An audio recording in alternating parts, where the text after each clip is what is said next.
Hi friends, ఈరోజైతే నేను కొబ్బరి పాలతో కొబ్బరి నూనె ఎలా చేయాలో చూపిస్తున్నాను. సో మనమైతే ఫస్ట్ కొబ్బరిలన్నీ కూడా ఇలా మిక్సీలో వేసుకొని ఇలా పాలలాగా తీసుకోవాలండి. దాని తర్వాత మనము ఈ పాలని డీప్ ఫ్రిడ్జ్లో పెట్టుకొని గడ్డ కట్టే వరకు అయితే పెట్టుకోవాలండి.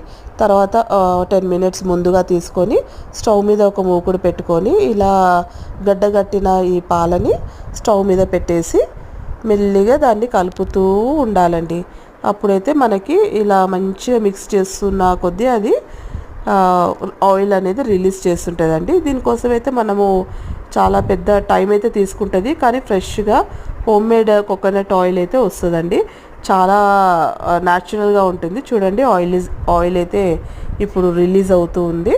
ఇదంతా అలానే మెల్లిగా కలుపుతూ ఉండాలండి, మాడిపోకుండా.